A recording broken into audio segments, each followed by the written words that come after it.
Após os próximos 10 segundos, este canal de mídia social apresentará o culto na Pró-Paróquia Cafarnaum, com um mensageiro identificado em legenda.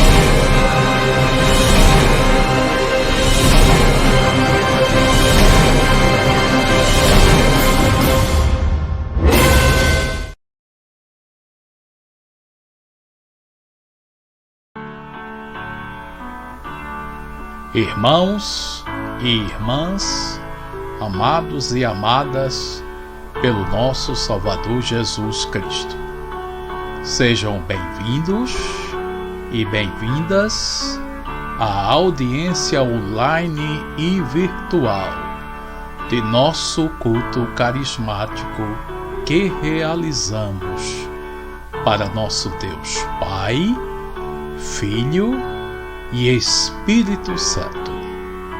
Sintam-se também agraciados e agraciadas pelas bênçãos que todos nós que fazemos a Paróquia Cafarnaum vivenciamos em momentos como estes.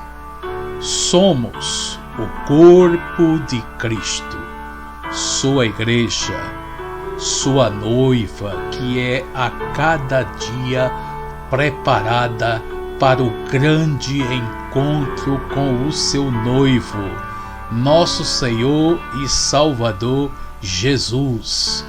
E não esqueçam que somos perdoados para que nossa culpa não nos afaste de Deus.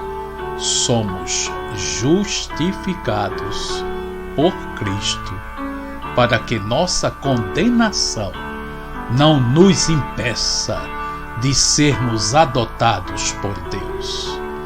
Recebemos a vida eterna agora, com novos corpos na ressurreição, para que tenhamos as capacidades para desfrutar ao máximo de Deus.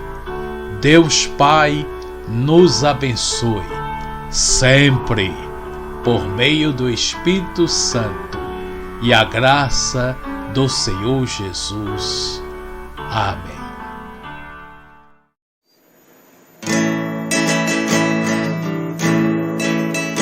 Senhor,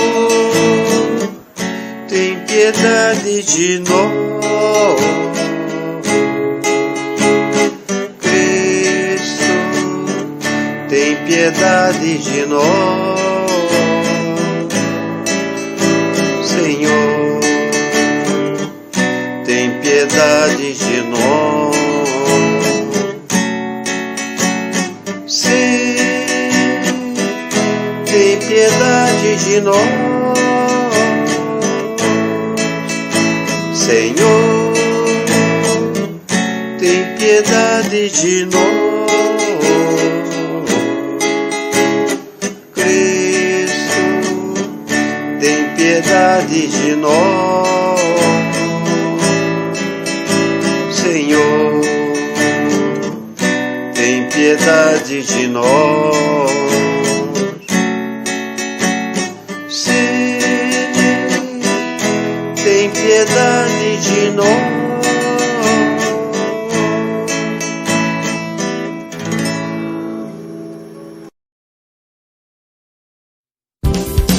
O culto hoje vai ser maravilhoso, porque Jesus vai derramar o seu poder. O culto hoje vai ser maravilhoso, porque Jesus vai derramar o seu poder. Derrama, Senhor, derrama, Senhor, derrama sobre nós o seu poder. Derrama, Senhor, derrama, Senhor, derrama sobre nós o seu poder. Nós hoje vamos sair daqui alegres, porque Jesus vai derramar do seu poder. Nós hoje vamos sair daqui alegres, porque Jesus vai derramar do seu poder. Derrama, Senhor, derrama, Senhor, derrama sobre nós o seu poder. Derrama, Senhor, derrama, Senhor, derrama sobre nós o seu poder. Derrama, Senhor, derrama, Senhor, derrama sobre nós o seu poder. Derrama, Senhor, derrama, Senhor, derrama sobre nós o seu poder. Deus está nesse lugar, nesse lugar. Deus está nesse lugar, nesse lugar. O Espírito Santo me revela que Deus está nesse lugar. Deus está nesse lugar, nesse lugar. Deus está nesse lugar, nesse lugar. O Espírito Santo me revela que Deus está nesse lugar.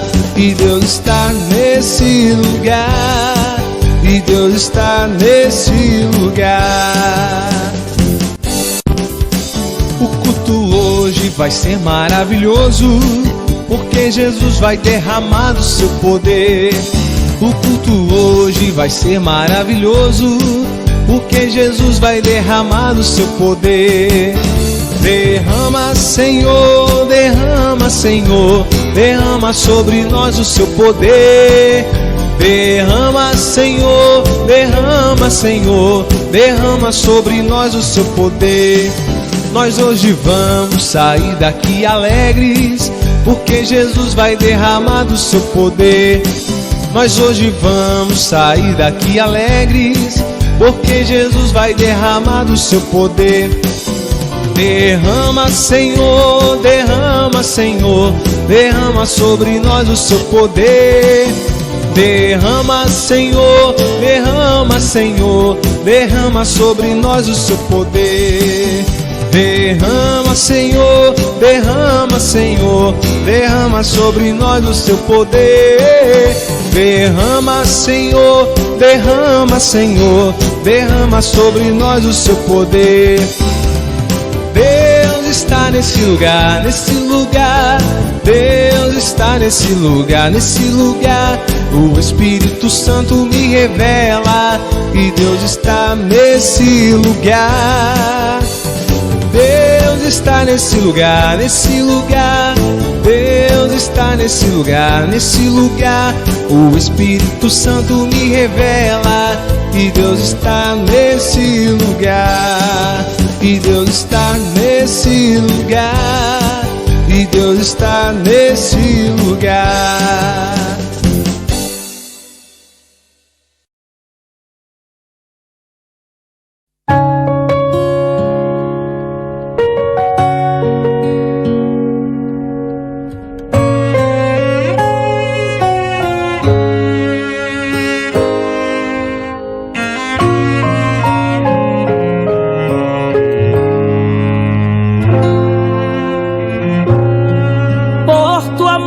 Lá na cruz, Jesus, te adorarei pelo sangue derramado, pelo véu que foi rasgado.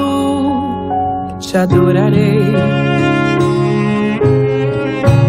pelo privilégio de aqui estar, poder soltar a minha voz e te louvar, por sentir aqui a tua presença, pela total certeza da tua existência. Te adorarei por teu Santo Espírito que habita em mim, por teu grande amor que não tem fim. Te adorarei por me inspirar na letra da canção, por cantar agora e sentir a tua unção. Te adorarei, Senhor, mais uma vez te adorarei. Fui chamado para adorar, então adorarei. Sou um adorador, foi assim que Deus me fez, então adorarei. Te adorarei, Senhor, mais uma vez te adorarei. Fui chamado para adorar, então adorarei. Sou um adorador, foi assim assim que Deus me fez, então adorarei. Ninguém vai me calar, te adorarei. Está no meu DNA, te adorarei. E ainda que atirarem minha vida, quando chegar aí no céu, te adorarei. Ninguém vai me calar, te adorarei.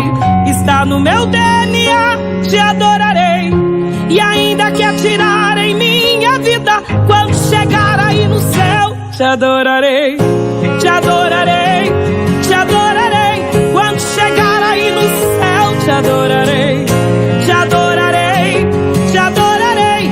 Quando chegar aí no céu, te adorarei.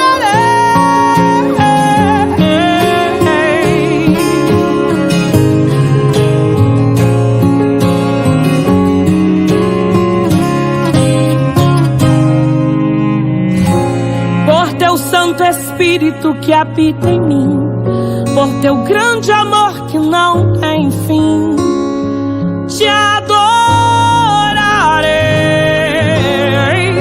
Por me inspirar na letra da canção, por cantar agora e sentir tua unção, te adorarei, te adorarei. Senhor, mais uma vez te adorarei. Fui chamado pra adorar, então adorarei. Sou um adorador, foi assim que Deus me fez, então adorarei. Te adorarei, Senhor, mais uma vez te adorarei. Fui chamado pra adorar, então adorarei.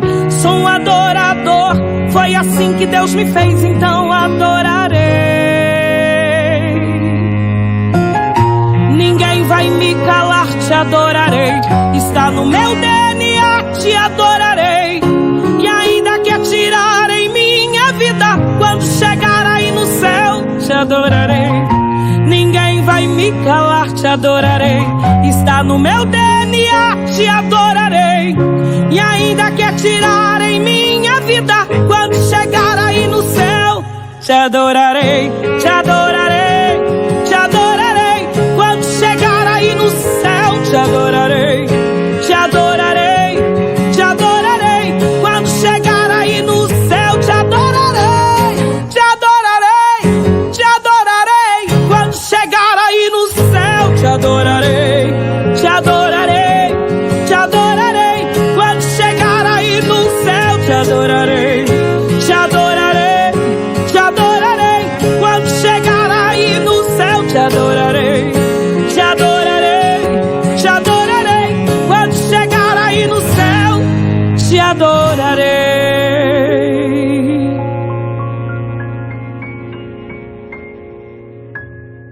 Chegou o momento esperado das crianças. A Bíblia diz: ensina a criança no caminho que a mesma deve andar, e depois de um pouquinho mais velha, ela não se esquecerá dele. Isso é Provérbios 22:6. Olá, crianças! A história de hoje se chama A Oferta da Viúva Pobre.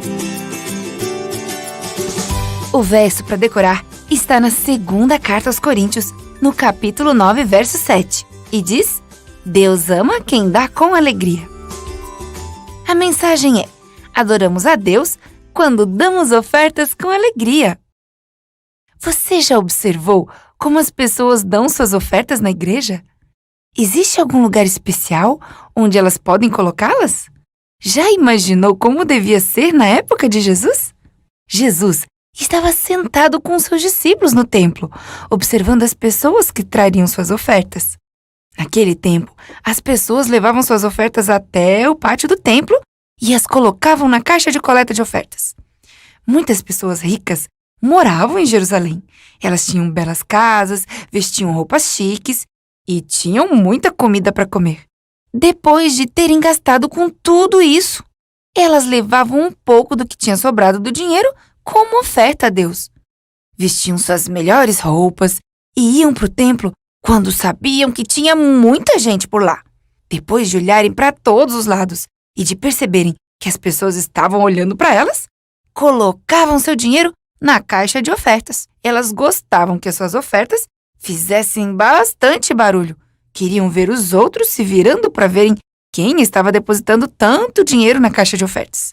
Esperavam que comentassem. Você viu quanta oferta essa pessoa trouxe? Ela deve ser muito rica e generosa. Jesus sabia que essas pessoas ricas traziam apenas aquilo que sobrava depois de terem comprado tudo o que queriam para elas mesmas.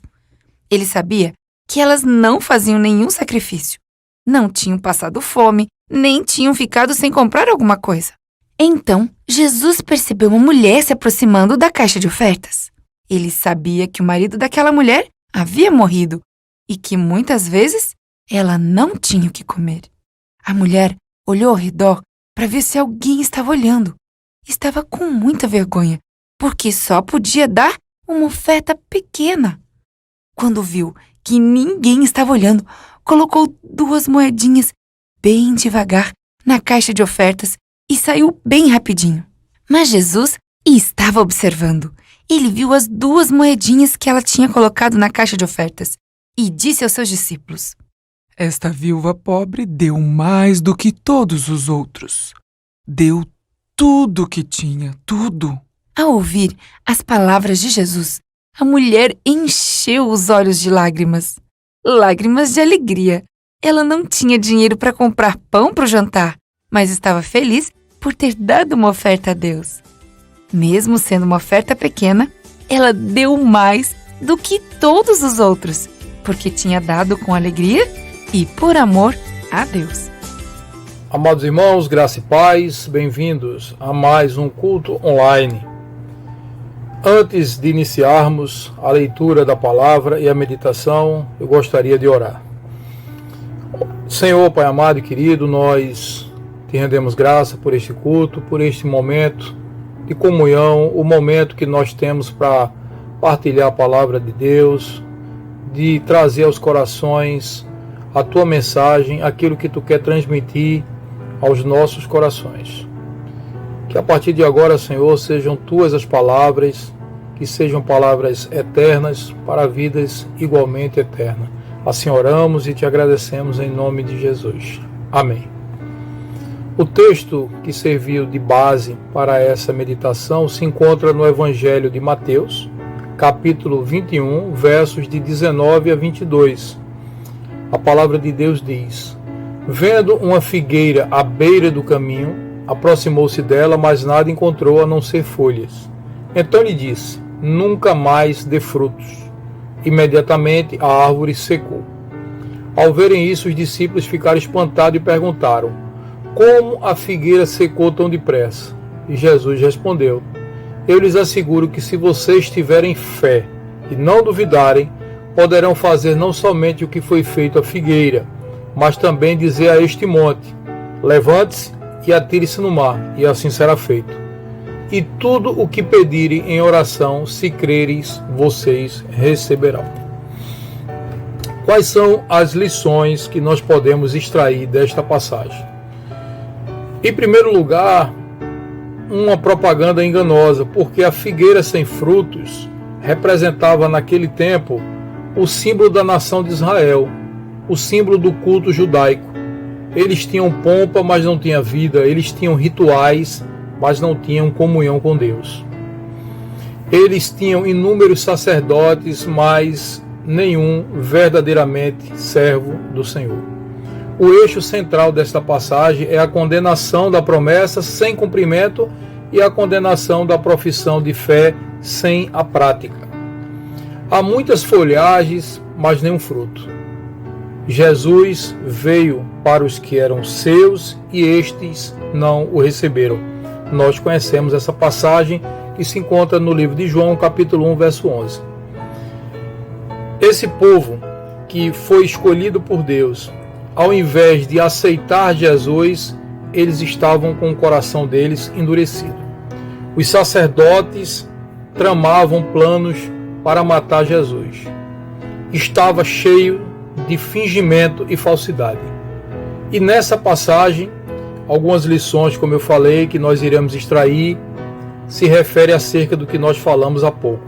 A figueira sem frutos, ela aparenta superar as demais figueiras, A figueira sem fruto, ela se destaca das demais. Assim são aqueles que aparentam ser verdadeiros cristãos, mas só têm aparência. São bons de conversa, são profundos nas especulações teológicas, mas são igualmente estéreis. A figueira sem frutos, ela parecia desafiar a estação do ano. A presença de folhas numa figueira implica frutos. Se você não conhece nem nunca viu uma figueira, saiba que se tem folhas, obrigatoriamente tem frutos. A figueira produz os frutos antes das folhas, e as folhas pressupõem frutos. A figueira, ela estava fazendo uma propaganda do que não tinha. Assim como muitas pessoas parecem ser aquilo que não são, é só fachada, é só aparência. E do mesmo modo, naquele tempo, naquela época, a nação judaica apresentava perante o mundo uma promessa de ser muito rica de frutos espirituais. Ainda que pudesse, naquele tempo, mostrar sinais externos de que era religiosa, estava infrutífera por causa do legalismo, por causa de um cerimonialismo superficial. Uma árvore assim sem fruto, que apesar de parecer viva, está morta, é o símbolo de Israel daquele tempo e, infelizmente, é o símbolo de muitas igrejas nos dias atuais. A figueira sem fruto, ela atraiu a atenção de Jesus. Ele, de longe, viu aquela árvore, a mais linda, a que tinha mais folha. Essa árvore era a única que estava em posição de destaque. Essa figueira representava aqueles que, sem nenhuma modéstia, tocam trombetas e anunciam frutos que não possuem. A igreja, infelizmente, está assim de pessoas que dizem ser muito espirituais, mas não tem nenhum fruto. E Jesus, ele faz uma investigação meticulosa. O rei, ele foi investigar a figueira, assim como ele investigou a nação de Israel. Investigou o templo, investigou os rituais e investigou os corações. E ainda hoje, ele sonda os nossos corações. Jesus, ele tem o direito de procurar frutos na minha e na sua vida. Ele escuta profundamente o nosso coração e ele vê em nossas ações se nós estamos ou não produzindo frutos. E se não tiver, tenha certeza que ele fica insatisfeito. Ele, Jesus, tem o direito de encontrar fruto, porque o fruto aparece primeiro, depois aparecem as folhas. Aquela árvore estava fazendo uma propaganda de algo que não possuía. Jesus, ele não se contenta com folhas, ele quer frutos. Jesus teve fome, ele procurava frutos e não folha. Ele não se satisfaz com folha, ele não se satisfaz com a aparência, ele quer vida. Nós sabemos que Jesus, nós não podemos enganar. Quando Jesus se aproxima de uma alma, ele faz com discernimento profundo. E a palavra de Deus diz que dele não se zomba. Jesus não se pode enganar. Eu confesso que por muitas vezes eu pensei ser figo aquilo que não passava de folha. Eu olhava, via uma pessoa e achava que era um cristão e na verdade não era. Mas eu sou homem, eu estou passivo de me enganar. Mas Jesus não comete engano. Ele não julga segundo a aparência. Se eu professar uma fé e não possuir fé, eu estou vivendo em mentira. Se eu falo de arrependimento e não tenho arrependimento, eu estou vivendo na mentira. Se eu participo da ceia do Senhor, mas eu estou em pecado e não amo os meus irmãos, eu estou vivendo numa mentira. A profissão de fé sem a graça divina é mesmo que uma alma morta. Nós temos que entender que não basta ter folhagem. Nós, acima de tudo, precisamos ter fruto. E aí vem a condenação, de certa forma até dolorosa. Se Jesus tinha o poder de matar a árvore, alguns de vocês podem pensar o seguinte: e por que também ele não restaurou a árvore? Mas aí tem um propósito, tem um porquê, e nós temos algumas lições a respeito disso. Jesus, primeiramente, ele usou o fato para ensinar sobre o fracasso da nação de Israel. A nação de Israel poderia ter muitas folhas que o povo admirava, mas não tinha nenhum fruto que o povo pudesse comer. Jesus decretou uma dupla condenação à figueira sem fruto. Primeiro, a figueira secou desde a raiz. Vamos relembrar que João Batista já havia alertado sobre o machado que estava posto na raiz das árvores.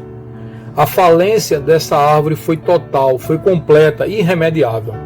E, em segundo lugar, a figueira nunca mais produziu frutos. Jesus sentenciou a figueira a ficar como estava. Este é o maior juízo de Deus ao homem, ficar como está. Jesus condenou esta árvore infrutífera. Jesus não apenas a amaldiçoou, porque ela já era maldição. Ela não servia para revigorar ninguém. A sentença foi: fica como está, estéril, sem frutos, ou seja, continue sem graça.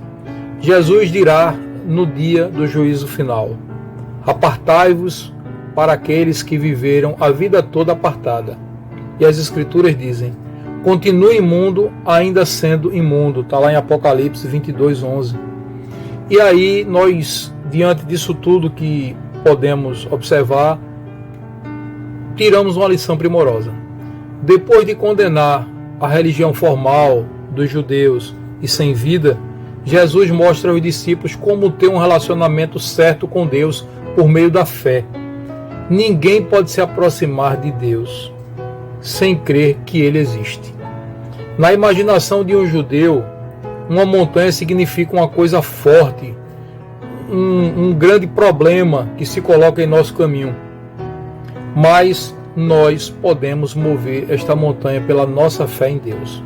A fé, contudo, não deve ser entendida a parte de outras verdades. Muitas pessoas usam os versículos que nós lemos, 21 e 22, para defender que não devemos orar segundo a vontade de Deus. Antes, se temos fé, Deus é obrigado a atender os nossos pedidos. Mas essa visão está em desacordo com as Escrituras Sagradas. Isto não é fé em Deus, mas fé em qualquer outra coisa ou em qualquer outro sentimento. A fé, ela não é uma presunção. Não podemos confundir fé com tentar a Deus. Quem se lembra daquela passagem que o diabo queria que Jesus se jogasse do pináculo do templo para que o Pai o segurasse no ar? Isso é tentar a Deus, não exercer a fé. O que Jesus nos ensina é que nós não devemos duvidar, ou seja, ter uma mente dividida, movendo-se para um canto e para outro. Se você crê, se você tiver a fé, você pode fazer tudo o que você desejar, desde que esteja de acordo com a vontade do Senhor. Nesta passagem bíblica, nós podemos observar que não basta apenas parecer, nós temos que gerar frutos. As pessoas que aproximam de mim e de você, ela primeiramente se aproxima naquela intenção de que nós podemos resolver o problema dela, porque nós somos espirituais, homens e mulheres de oração. Mas quando ela chegar próximo a mim e a você, ela tem que ter certeza que não é só aparência, que nós produzimos frutos e que a nossa fé não seja apenas aquela fé que nós dizemos, mas aquela fé acima de tudo que nós praticamos. Se você tiver fé, a verdadeira fé, na verdadeira pessoa de Jesus Cristo, você poderá fazer muitas maravilhas. E tenha certeza que você dará frutos e que no dia do teu juízo, no dia do juízo final, o Senhor Jesus olhará para você e dirá: servo bom e fiel, e você entrará no gozo e na plenitude da glória do Espírito Santo. Que Deus abençoe vocês. Vamos orar. Senhor, Pai amado e querido, nós te agradecemos por este momento, por estas palavras, que o Senhor possa nos ajudar a entender melhor, nos ajudar a colocar em prática tudo isso que foi dito, visto e falado, que nós sejamos verdadeiros cristãos, que produzem frutos que alimentam vidas e que fazem o que o Senhor espera que nós façamos, que é pregar o Evangelho e viver o Evangelho. Que nós possamos também, Senhor, ter fé. Por isso nós te pedimos, Senhor, alimenta a nossa fé, nos ajuda a ter mais fé, para que possamos viver verdadeiramente como servos do Senhor Jesus. Assim oramos e te agradecemos em nome do teu Filho Jesus. Amém. Um abraço para vocês.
Jesus Redentor, a Deus demos glória com quanto do céu, seu Filho bendito por nós todos deu.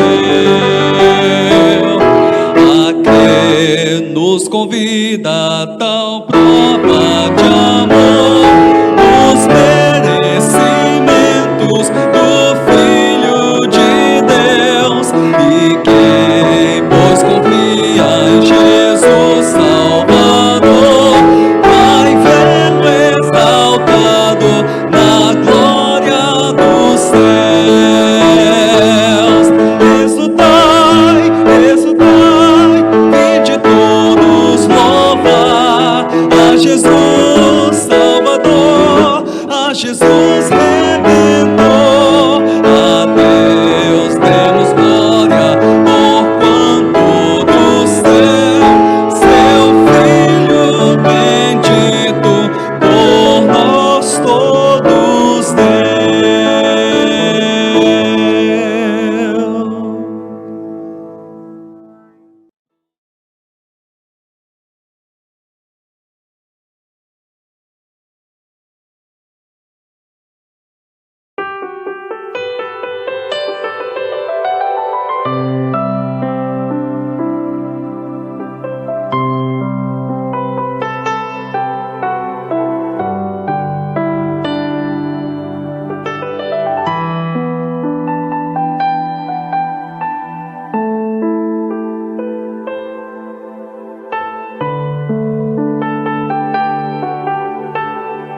Queridos irmãos, chegamos ao final de mais um culto, com a certeza de que a palavra ministrada encontrará campo fértil em nossos corações.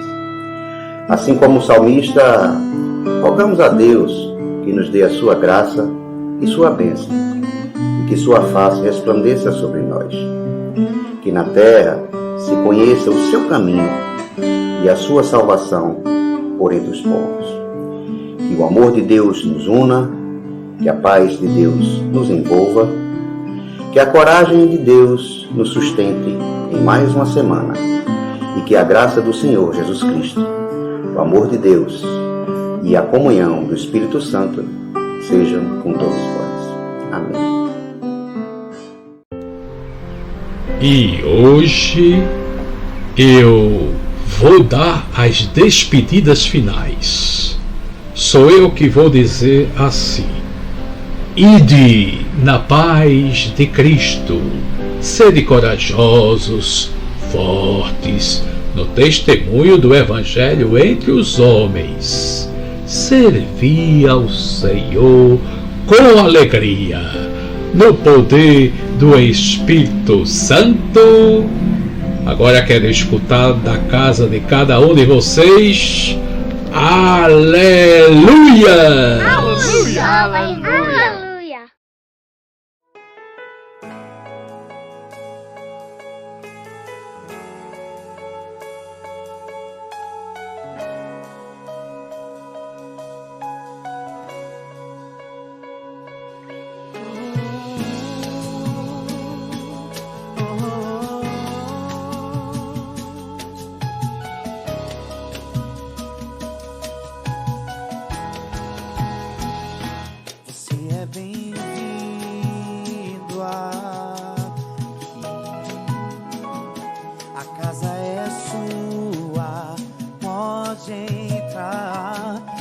Vazio de mim, me esvazio de mim.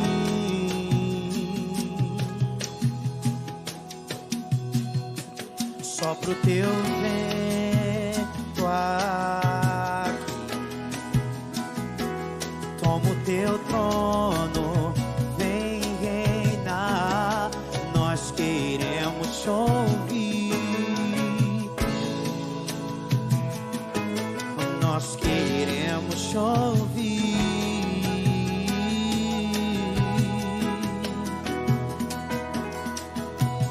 Essa casa é sua casa, nós deixamos ela pra você.